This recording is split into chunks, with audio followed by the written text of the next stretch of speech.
اب نواب خاص جتنے بھی تھے ان کو ہم نے دیکھا، ان کی شرائط کو دیکھا. نواب خاص نے بھی ایک دن مر جانا تھا، اس دنیا سے چلے جانا تھا. اب کیا کریں گے؟ اگر ہم یہ کہیں کہ واجب نہیں، ہر شخص خود اپنی تعین کر لے، تو اس کا مطلب آپ نے ایک مسئلے کا ایک حل نکالا، آپ نے ایک حل نکالا، آپ نے ایک حل نکالا، آپ نے ایک حل، آپ نے ایک حل. کیوں؟ عقل جو ہے ایک گھر میں رہنے والے 4 بھائیوں کی بھی آپس میں برابر نہیں ہوتی.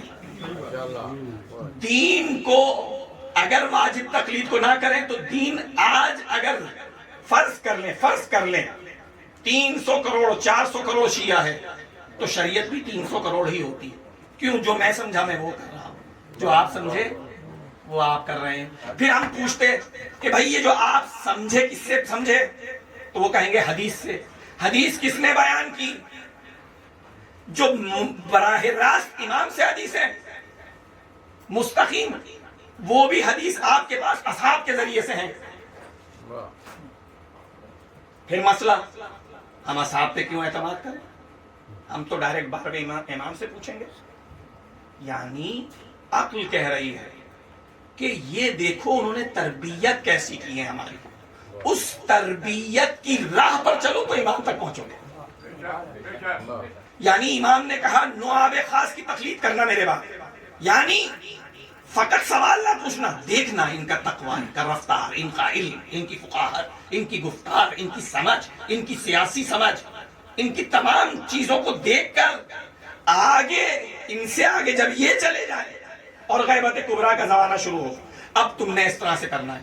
شیعت جو آج بہترین شکل میں آپ کے سامنے موجود ہے وہ امام زمانہ کے بتائے ہوئے طریقے کی وجہ سے موجود ہے. اگر نہیں ہوتی تو میں ایک بڑی دلیل دے چکا. میری اپنی شریعت ہوتی، ان کی اپنی، ان کی اپنی، ان کی اپنی، ان کی اپنی. بے شک ایک مسئلے سے گوگل کرتے، گوگل جا کے کریں، ایک مسئلے میں غلطیاں بتا رہا ہے. اچھا گوگل کی بات کیوں مانیں گے؟ گوگل پہ کس نے لکھا ہے؟ امام نے خود نے لکھا، پھر اس کی بات کیوں مانیں گے؟ اچھا کتاب، میں کتاب سے کیوں مانیں گے؟ کتاب امام نے نہیں لکھی، نواب نے نہیں لکھی. کیوں؟ وہ ہزاروں مسائل جو پچھلے زمانے میں 400 سال پہلے نہیں تھے، 1400 سال پہلے موجود ہی نہیں تھے، وہ مسائل آج ہیں. مثال کے طور پر بٹ کوائن نام سنا ہوگا سب نے، مسئلہ تھا بٹ کوائن کا امام کے زمانے میں. اب آپ بتائیں امام زمانہ سے پوچھ کے، اب کون پوچھے؟ ظاہر سی بات ہے قرآن کہہ رہا ہے اس میں سب کچھ ہم نے ڈال دیا. پھر حدیثیں کہہ رہی ہیں معصومین کی کہ اس میں سب موجود ہے. تو کیسے امام نے پانچویں امام نے یہ مکتب شروع کیا، 5ویں امام نے اپنے اسٹوڈنٹس کو فقاہت کی تربیت شروع کی کہ کیسے ہم فقہی مسئلے کو استخراج کریں گے. یہیں سے فرق آیا. وہاں پر انہوں نے کہا کہ جناب رسول کے بعد اصحاب ہیں، وہ بتائیں گے ہمیں کیسے کرنا ہے. ہم نے کہا رسول کے بعد معصومین ہیں، بے شک، کیونکہ وہاں اصحاب تھے، ہر ایک کا اپنا مکتب ہو گیا. 4 پہ آ کے تو انہوں نے لاک لگا دیا کہ اس سے زیادہ کی ہم کسی کو اجازت ہی نہیں دیں گے، کیونکہ خود سمجھ گئے تھے کہ اگر لاک نہیں لگائیں گے تو آج اہل تسنن میں 4000 فقی ہوتے، اور خود اہل تسنن میں اقرار کر رہے ہیں کہ ایسے ایسے علماء گزرے جو ان 4 سے زیادہ علمی حوالے سے افضل ہیں. بنائے سے ان کی بھی ہے. ہمیں امام کی راہ کو چلے. امام نے اپنے طالب علم کی تربیت شروع کر دی تھی. جب 12ویں امام تک آئے تو نائب امام اس نہج پر پہنچ چکے تھے کہ امام نے کیوں 4 کو کیا. امام جانتے تھے یہ 4 اس زمانے کے انسان کے فقہی و شرعی و سیاسی مسائل کا جواب دینے کے قابل ہیں، اور ان 4 پر ہے امام کا ہاتھ. بس نائب امام انہی شرائط کے مطابق جو امام زمانہ نواب خاص میں چن کے گئے آج تک چنا جا رہا ہے. اگر میں چاہوں فقی بن جاؤں، بن سکتا ہوں. باقاعدہ کئی مجتہد اور کئی عالم گواہی دیں کہ آغائے انصار کو ہم نے علم میں دقیق عمیق پایا، اور اتنا عمیق پایا کہ ہم سے بہتر ہے، تب جا کے میں فقاہت کی درجے پر آ سکتا ہوں، ورنہ میں پوری زندگی بھی گزار جاؤں فقی نہیں بن سکتا. یعنی امام نے جو رسپانسبلٹی دی ہے، ہمارے علماء اسے اس نہج سے اپنا رہے ہیں. یہی تو وجہ ہے دشمن نے سب سے پہلے توڑنے کے لیے ہمیں پچھلے 20-22 سال میں جو بہترین چیز نکالی، وہ کیا نکالی؟ ان کی تقلید توڑو. کیوں؟ جب تک یہ ایک جگہ امام سے وابستہ ہے. اب انہوں نے کہا کہ ڈائریکٹ امام کے پاس جاؤ. یہ نعرے خود رسول کے زمانے میں بھی لگے. آج وہابیت کا نعرہ کیا ہے؟ رسول سے کیوں مانگے؟ اللہ سے. اور ہم استدلال منبر سے دے رہے ہیں، اللہ سے آپ ڈائریکٹ مانگ نہیں سکتے. آپ کو رسول نے سکھایا، معصومین نے سکھایا.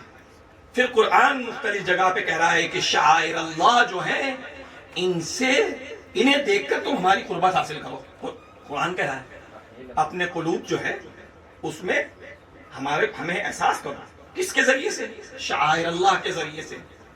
اچھا، اب حدیث، یہ حدیث میرے بزرگ نے بھی وہاں بیٹھے جوان نے اور اس کمرے میں موجود خود رسول اللہ صلی اللہ علیہ وآلہ وسلم کی حدیث. آج اگر 5-7 منٹ کسی مسائل ہو جائے تو صحیح ہے، ہاں، کیونکہ یہ موضوع اہم ہے. رسول اللہ کی حدیث یہ سنی ہے یا نہیں سنی کہ رسول اللہ نے اصحاب کو کہا کہ میری امت کے علماء بنی اسرائیل کے انبیاء سے افضل ہوں گے. ہے یہ حدیث نہیں ہے؟ بے شک. اب کیسے پتا چلے کہ آج کے دور کے عالم وہی عالم جو حدیث رسول کے مطابق ہیں؟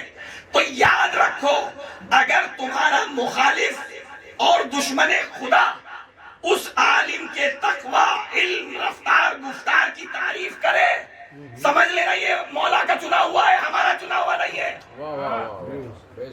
آج پوری دنیا نے گواہی دی اور دے رہی ہے ہمارے دونوں فقیوں کی تقوی کے لیے. ایک فقی جو شہید ہوئے، خامنائی صاحب، جناب خامنائی رحمت اللہ علیہ، جو شہید ہوئے، پوری دنیا میں غیر مسلمان نے کہا، مسلمانوں میں اہل تسنن نے کہا کہ اس جیسا انسان با تقوی، با علم، با فقاہت، با اخلاق ہم نے نہیں دیکھا.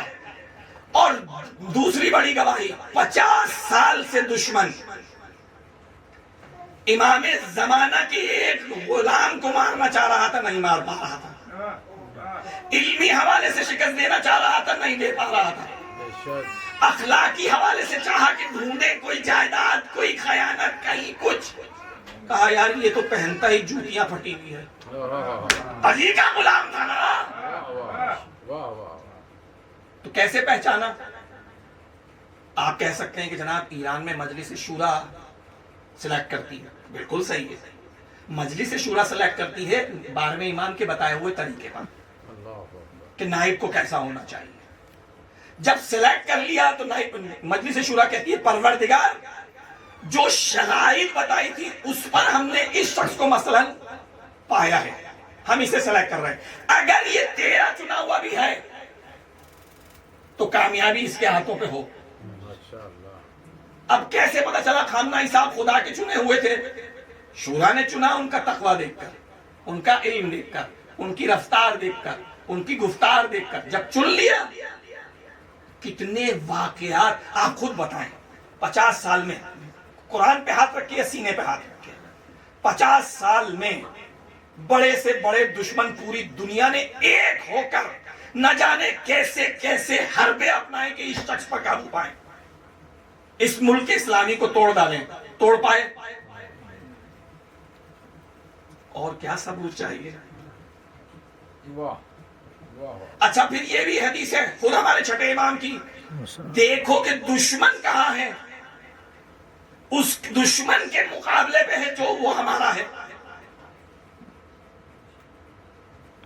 ان کے مقابلے پہ کفر بھی تھا، نفاق بھی تھا، تھا یا نہیں تھا؟ واضح نشانیاں ہیں. اس سے زیادہ کیا نشانی چاہیے؟ کتنی دفعہ تو باہر سے کوشش کی گئی آپریشنز کرانے کی، سارے آپریشنز فیل ہو رہے ہیں. یہ فیل کیوں ہو رہے ہیں؟ ان کی وجہ سے نہیں، فیل وہ کر رہا ہے تاکہ تائید ہو جائے کہ ابھی جو تمہارا رہنما ہے وہ ہمارا چنا ہوا ہے. ہاتھ ہمارا نہ ہو کامیاب نہیں ہو سکتے. تو بس تقلید اسی لیے واجب ہے. اول مکتب امام پر چلنے کے لیے ہمیں وہ معلومات، یا تو ہم خود فقیہ ہوں تو پھر تقلید واجب نہیں. اگر میں مجتہد ہوں تو مجھ پہ تقلید حرام ہے. ہمارے یہی مسئلہ ہے. اگر مجتہد ہوں تقلید حرام ہے. کیوں؟ میں اس علم کی سطح تک پہنچ چکا ہوں کہ جہاں میں خود استنباط کروں، استخراج کروں فقہ مسائل کا. اب مجھ پہ حرام ہے. لیکن اگر میں اس نہج پہ نہیں پہنچا تو ضروری ہے کہ میں کسی سے پوچھوں. کس سے پوچھوں؟ اس کی شرائط ہے، اس کو تقلید کہتے ہیں. ہم ہر ایک کی تقلید کر نہیں سکتے. جن کی تقلید کریں ان کی شرائط ہیں، اور اس شرائط پہ پورا ہوتے تو ان کی تقلید کی جائے گی.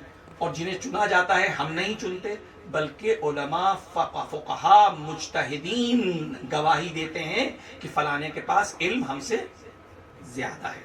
بر محمد و آل محمد صلی اللہ علیہ وسلم.